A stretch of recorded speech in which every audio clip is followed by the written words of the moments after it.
Morning, welcome back to my channel. मेरे पास सब अच्छों को। तो गाइस आज बात करूंगा संविदा दैनिक कर्मी को समान कार्य और समान वेतन देने का आदेश, सुप्रीम कोर्ट का बड़ा फैसला। तो गाइस फटाफट से इस पर बात करेंगे। अभी तक आपने हमारे चैनल को सब्सक्राइब कीजिए और ज़्यादा से ज़्यादा सपोर्ट कीजिए। तो गाइस फटाफट से बात कर लेते हैं। तो गाइस आइए फटाफट से बात करेंगे। संविदा दैनिक कर्मचारी के लिए सुप्रीम कोर्ट ने बड़ा फैसला दिया है।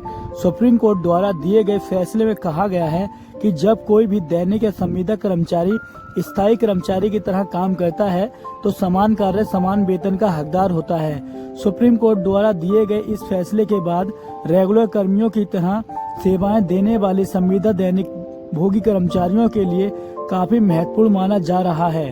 सुप्रीम कोर्ट ने संविदा कर्मचारियों से संबंधित एक महत्वपूर्ण फैसला सुनाया है। सुप्रीम कोर्ट द्वारा दिए गए फैसले में स्थायी कर्मी जैसे भूमिका लंबे समय तक निभाने वाले कर्मचारियों को समान कार्य की तरह समान वेतन भी दिया जाए।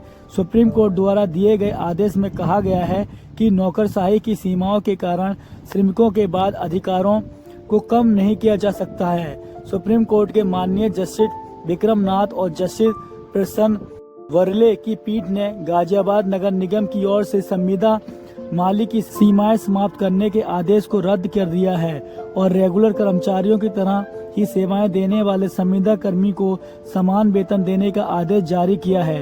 जानकारी के लिए बता दें कि गाजियाबाद नगर निगम में कार्यरत संविदा माली कर्मियों की सेवाएं निगम द्वारा समाप्त कर दी गई थीं और बिना किसी नोटिस के इन कर्मियों को नौकरी से बाहर कर दिया गया था।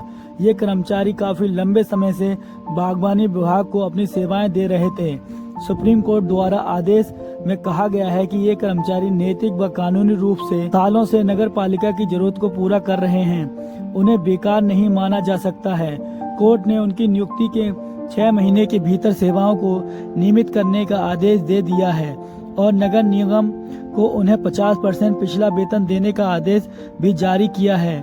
कोर्ट द्वारा कहा गया है कि नौकरशाही की सीमाएं उन कामगारों के बाद अधिकारों को प्रभावित नहीं कर सकती हैं जिन्होंने लंबे समय तक वास्तविक नियमित भूमिकाओं में विभाग के लिए लगातार काम किया है। सुप्रीम कोर्ट द्वारा दिए गए आदेश में भी ये कहा गया है कि नियोक्ता को वैधानिक दायित्वों से मुक्त नहीं किया जा सकता है।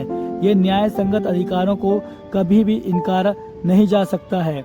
इसलिए इन संविदा कर्मियों को हटाना श्रम कानून सिद्धांतों का उल्लंघन है। सुप्रीम कोर्ट ने अपने आदेश में यह भी कहा है कि नियुक्ति की प्रत्यक्ष देख रेख में लंबे समय से चले आ रहे कम इस धारणा को बिल्कुल झुठलाते कि महज अल्पकालिक आकस्मिक नियुक्तियां की गई थी। कोर्ट द्वारा भारतीय श्रम कानून उन परिस्थितियों में निरंतर दैनिक वेतन या संविदा नियुक्तियों को दृढ़ता से विरोध करता है जहां काम स्थायी प्रकृति का हो रहा हो। अदालत ने कहा है कि इस मामले में प्रतिवादी नियुक्ति वास्तव में अनुचित श्रम विभाग में लिप्त पाया गया है।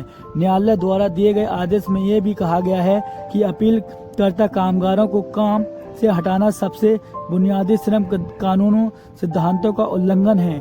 इसके साथ ही उत्तर प्रदेश औद्योगिक विवाद अधिनियम 1947 की धारा 6E का हवाला देते हुए न्यायालय ने कहा कि सेवा शर्तों में बर्खास्त करने के साथ साथ एक तरफा बदलाव बिल्कुल भी स्वीकार्य नहीं है, जबकि नियमितीकरण व वेतन पर उनका विवाद कोर्ट में पहले से चल रहा है। स्थायी कर्मियों जैसे भूमिकाओं में लंबे समय तक काम करने वाले संविदा कर्मी दैनिक कर्मी के समान वेतन के सिद्धांत को नजरअंदाज नहीं किया जा सकता है। उन्हें समान काम के लिए समान वेतन दिया जाना चाहिए। तो गाइज आई होप वीडियो आपको अच्छी लगी, लाइक करें, शेयर करें, कमेंट करें और चैनल को जरूर सब्सक्राइब करें। Love you guys.